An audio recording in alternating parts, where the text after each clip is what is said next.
Hi everyone, welcome back to my mini vlog. তো আজকের রাতের মেনুটা হতে চলেছে খুব স্পেশাল। অনেক দিন পর বানাচ্ছি বলতে পারো, শ্বশুরবাড়িতে এসে মেবি প্রথম বানাচ্ছি আমি। আজকে হতে চলেছে রাতের মেনুতে আলু কাবলি। তোমাদেরকে চলো দেখাই। সব কিছু মোটামুটি রেডি, জাস্ট মিক্স করতে হবে, তারপরে খাওয়া হবে। এখানে ছোলা সেদ্ধ রেডি করেছি, আলু সেদ্ধ করে রেখেছিলাম আগে থেকে, সকালবেলা করে রেখেছিলাম এটা। আর স্পেশালি এই আলুটা মামুনি তারকেশ্বর গেছিলো, সিঙ্গুর থেকে আলুটা নিয়ে এসেছে, সেখানে আলু সেদ্ধ।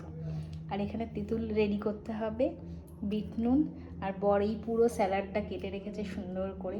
তার জন্য আমি বরকে সুন্দর করে একটা ক্রেডিট দিতে চাই, কাটাকুটি আমাকে করতে হয়নি। তার সাথে এখানে স্পেশাল ভাজা মশলা আমি তৈরি করে রেখেছি, এগুলো মিক্স করব, তারপর খাওয়া হবে। এখন একে একে সবকিছু মিশিয়ে নিচ্ছি ভালো করে। প্রথমে ছোলাটা দেব, তারপর শসা কুচি, পেঁয়াজ কুচি, লঙ্কা ধনেপাতা কুচি, তারপর লেবুটাকে ভালো করে চিপে নিয়ে ওর মধ্যে তেঁতুলগুলা জল দিয়ে দেব। আলুর মধ্যে আমি আগে থেকেই নুন মাখিয়ে রেখেছিলাম যাতে আলু থেকে জলটা ছাড়ে আর খুব ভালো টেস্ট হয়।